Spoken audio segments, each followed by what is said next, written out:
Welcome back to the deep dive. We're doing something a little bit different today, something very distinct. Yeah, a major gear shift. Right, because usually we take a stack of articles or maybe a nonfiction book, a tech report, and we explore it for general knowledge. We try to make you the smartest person at the dinner party. But today, the mission is completely tactical. Very tactical. We are looking at a stack of internal training materials. So slides, facilitator notes, and the actual playbook specifically for the upcoming leadership session at Martin County, PL. Right. So if you're listening to this, you aren't just a casual listener. You are likely one of the volunteer mentors preparing to actually walk into that room this week. And we know, based on the feedback we've seen, there's a very specific anxiety that comes with that role. Oh, absolutely. The fear of being the boring adult. Exactly. It's the mirror and anchor role. Let's just be honest about the friction there. You walk into the gym or the classroom, and Coach AJ is running the floor. He's the lead voice. He's got the mic. He's got the energy. Right. But then you're in these breakout groups where you're standing on the sidelines and you have this internal monologue going. Like, do I say something?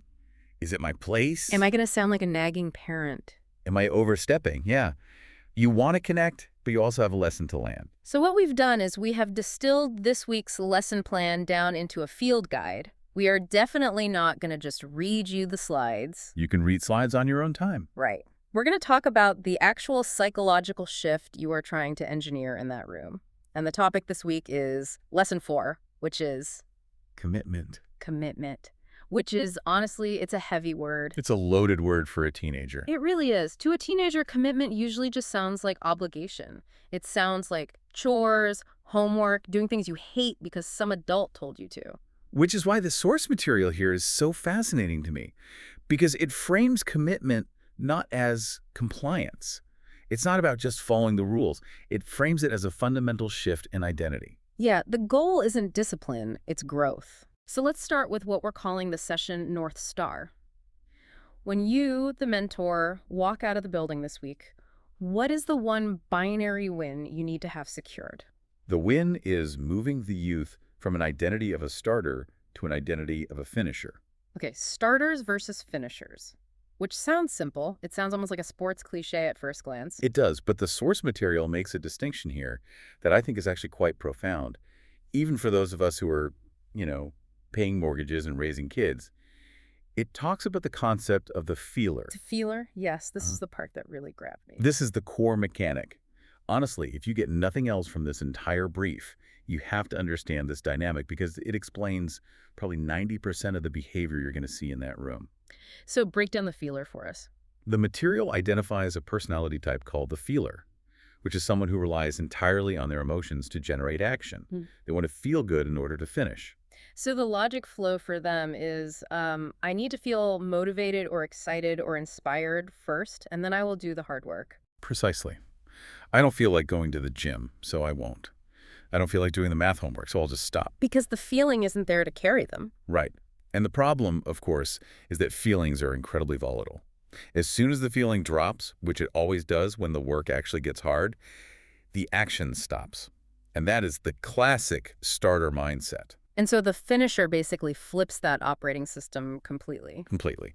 The finisher understands that they must finish in order to feel good. Oh, that's such a good distinction. Finishing to feel good. They recognize that the dopamine, the pride, the relief, that sort of runner's high that comes after the sweat, not before it. They don't sit around waiting for the feeling. They create the feeling through the action. But man, that is a massive ask for a teenage brain. Biologically, they are quite literally wired for impulse and instant gratification. Asking them to delay that reward is fighting biology. It really is. So how do you fight biology in a 1-hour session? Well, that is exactly why you, the mentor, are there. You are acting as their external prefrontal cortex for the afternoon. And there's an anchor sentence for the week that you can use. The Maxwell quote. Yes, the lesson quotes John C. Maxwell. Victory is given to the one who finishes, not the one who starts. Victory is given to the one who finishes. Right. So if the room gets chaotic, or you've got a kid rolling their eyes and checking out, just ground yourself in that distinction.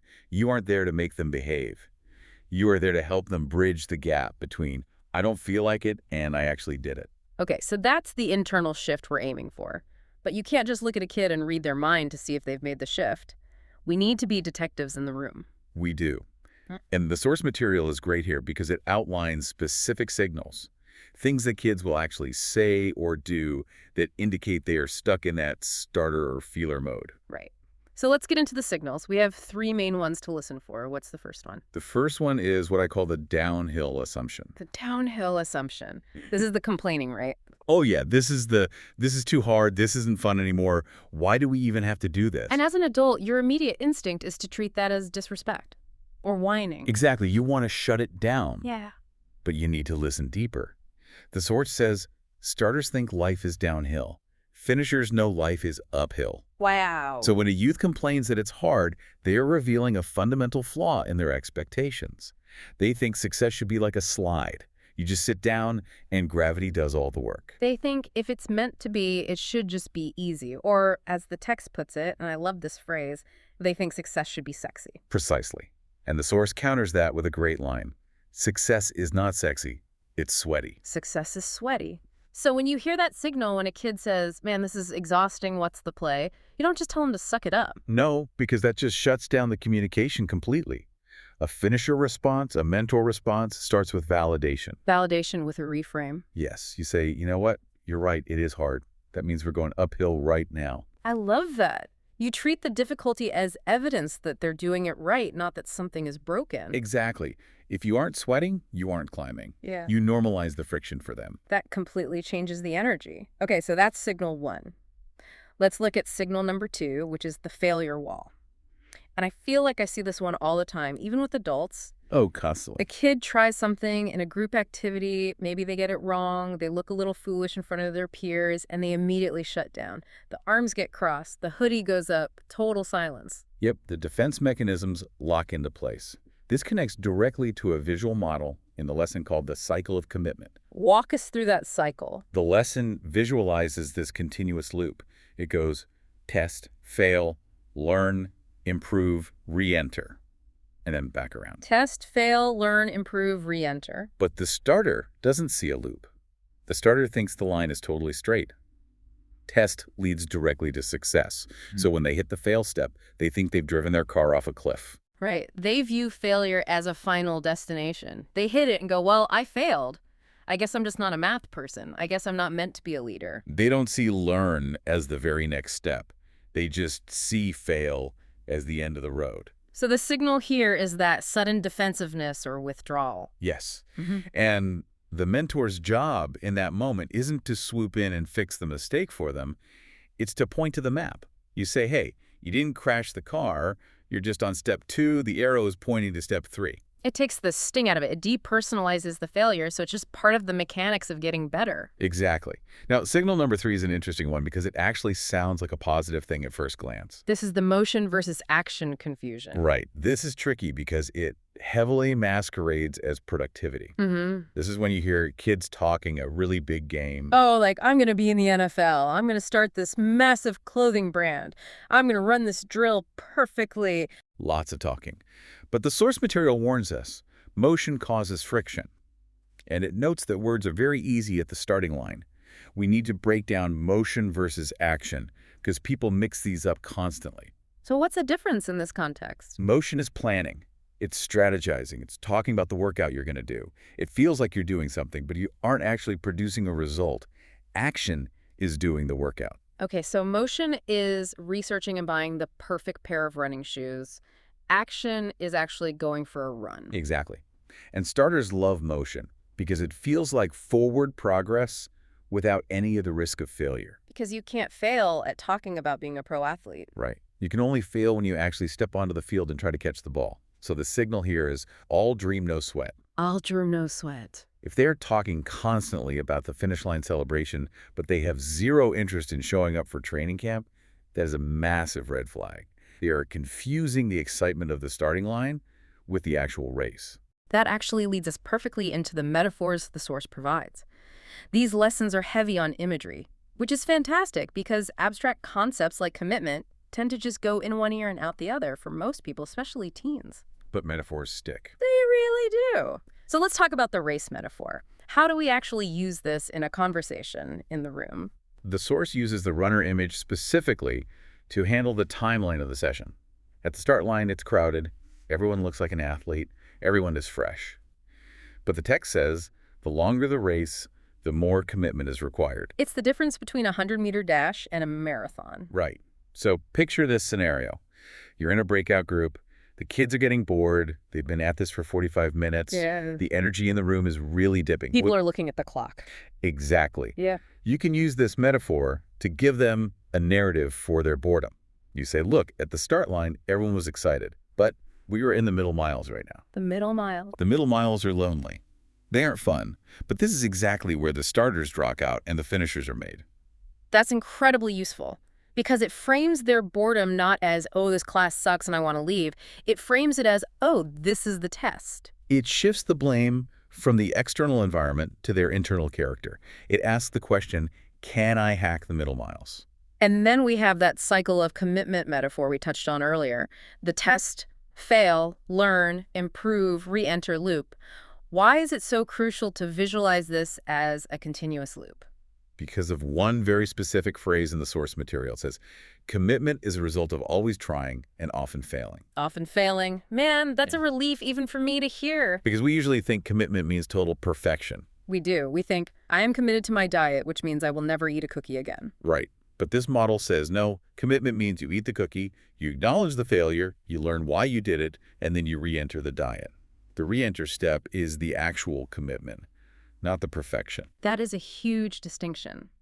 If a mentor can get a kid to understand that re-entering is the victory, that completely removes the shame of messing up. And shame is the absolute enemy of commitment. If you fail and you feel shame, your instinct is to hide and quit.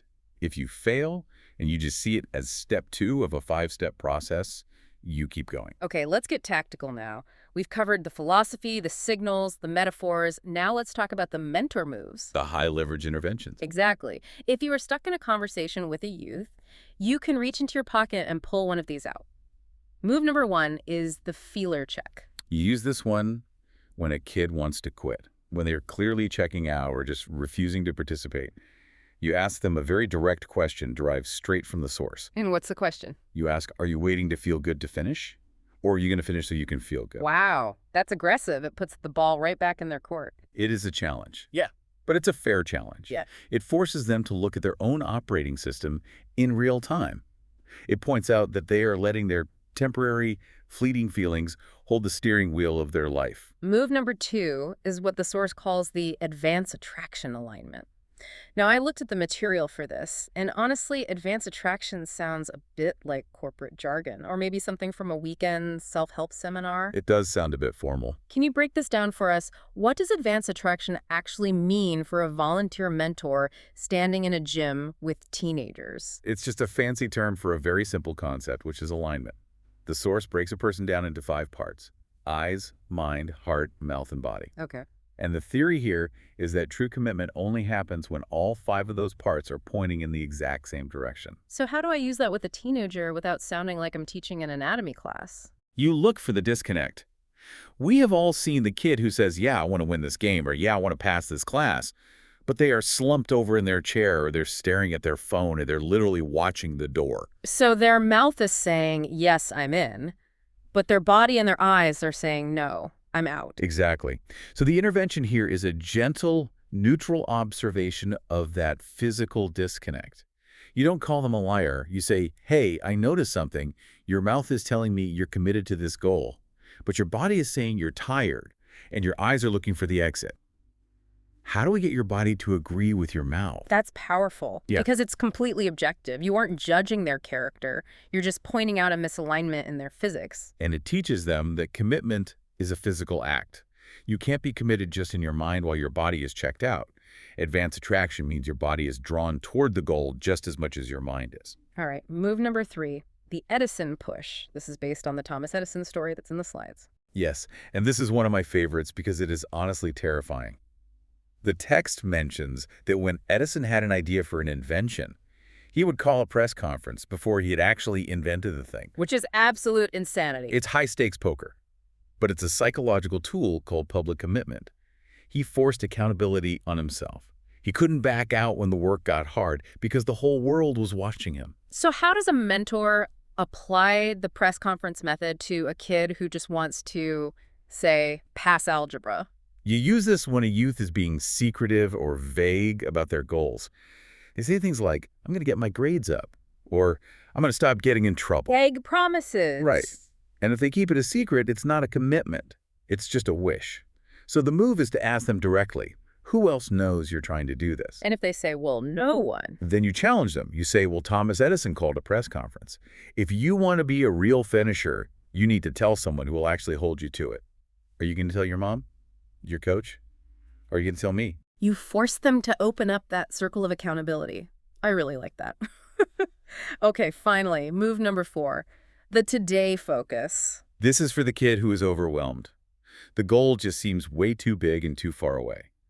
The source says the secret to your success is determined by your commitment today, not next year, today. So we shrink the timeline. Drastically. Okay. If they are freaking out about passing the whole school year, you say, forget about June. What is the commitment you are making for the next 20 minutes of this specific session? Make today count. All we have is today. It cuts through the anxiety, and it gives them something they can physically control right now. Okay, so we have the North Star, we know the signals to watch for, and we have our interventions. Now we need to put up some guardrails. We need to talk about the what not to do list. Crucial step. Because good intentions can often completely sabotage these lessons. Mistake number 1 is hiding the difficulty. We do this a lot because we are nice people. We want to be encouraging to these kids. So we say, you can do it. It's easy. You're so smart. And the source explicitly says, nothing is harder than living them out. Right. If you tell a kid something is easy, and then they inevitably struggle with it, they assume they are the problem. They think, well, it's easy for everyone else, so I must just be stupid. Wow. So by trying to be a nice, supportive mentor, we're actually setting them up to feel totally incompetent. In a way, yes. Don't lie to them. If the source says success is sweaty and uphill, tell them that. Tell them this is going to be really hard. You're going to want to quit. And that is completely normal. That way, when they do hit that friction and struggle, they think, oh, the mentor said this would happen. I'm right on schedule. I'm on the right path. Exactly. Set the expectation of struggle. Mistake number 2 is over-talking the start. Over-talking the start. We love asking kids about their dreams. Like, what do you want to be when you grow up? What's your passion? Feels like good mentoring. It's starting line talk. It's fun, it's inspiring, but it's cheap. The source warns us, dreams are free, but the journey isn't. Do not let the conversation just camp out in dreamland, because that's just motion. So if a kid shares a big dream with us, we have to pivot. Immediately pivot. If they say, I want to be a doctor, you say, that's a great start. What is the price you have to pay for that? What are you going to give up to get there? Are you studying tonight? Oof. That grounds it instantly. You move them from the what to the how. You force them out of motion and into action. And that brings us to mistake number 3, which is saving them from friction. This is probably the biggest trap. The source has this repeating phrase, motion causes friction. Think about basic physics. If a car is parked in the driveway, there is no friction with the road. It's totally safe. But if it's moving at 70 miles an hour on the highway, there's a lot of friction, a lot of heat. So if there is friction in the room, if there are arguments, frustration, people getting annoyed with each other, that's actually a good sign. It can be. It means there is motion happening. The mistake mentors make is trying to smooth everything over immediately to keep the peace. They jump in and say, okay, guys, let's calm down. Let's just get along and be happy. Because the heat makes us, the adults, uncomfortable. Exactly. We want a quiet room. But don't remove the obstacle for them. Let them sit in the friction for a minute. That friction is the tangible evidence that they are trying to move from being a starter to a finisher. If the room is totally silent and just compliant, you might just be parked at the starting line. That is a massive mindset shift for a volunteer who probably just wants everyone to get along and have a good time. It is okay to let it be a little messy. Growth is inherently messy. Success is sweaty. If you're sweating, you're winning. Well, we are almost at the end of our brief here. I want to close with a confidence reminder for the mentors listening. We talked at the very beginning about being mirrors and anchors. What does that mirror role actually mean in this context? It means your mere presence in that room proves that finishers exist. Look, you don't have to be perfect. You don't have to have a degree in child psychology. You don't have to be cool. You don't need to understand their slang. Thank goodness for that. I can't keep up. None of us can. The fact that you showed up, that you committed to being there for them, unpaid, on your own time, on a weeknight, makes you a finisher in that moment. They're looking at you to see if this commitment stuff is actually real. And remember, youth often remember your tone and your timing way more than the exact vocabulary words you used. You have permission to be brief. You don't need to deliver a monologue. A simple, well-timed question like, are you being a feeler or a finisher right now? Is so much more powerful than a 5-minute story about your high school glory days. Oh, please spare them the glory days stories. They tune those out after about 30 seconds. Keep it brief, keep it present. Success isn't luck. It's not sexy, it's showing up. That's exactly the vibe you want to carry in. So let's recap the mission for this week one last time. The goal is moving them from starters to finishers. The core psychological shift is getting them from feeling good to finish over to finishing to feel good. Watch out for that downhill assumption, the whining, that it's too hard. That is your cue to validate the uphill climb. And watch out for the failure wall. Draw that cycle of commitment loop on a whiteboard if you have to. And use the friction. Don't run away from it. Motion causes friction. If you have friction, you have motion. I want to leave you, the mentor listening right now, with a final provocation to mull over before you walk into that center. We've talked a lot today about the kids looking in the mirror. Right. And the source actually asks a really pointed reflection question. It asks, what is one thing you have started that you would like to finish? So here is the challenge for you. If you are the mirror for these youth, and they look at your commitment today, not your past, not your career, but how you show up in this specific session, what will they see? Will they see a starter who is just there for the feel-good, easy vibes? Or will they see a finisher who is willing to do the sweaty, uncomfortable work of real mentorship? That is the ultimate question. Go be a finisher today. Thanks for joining us on this deep dive. Good luck out there.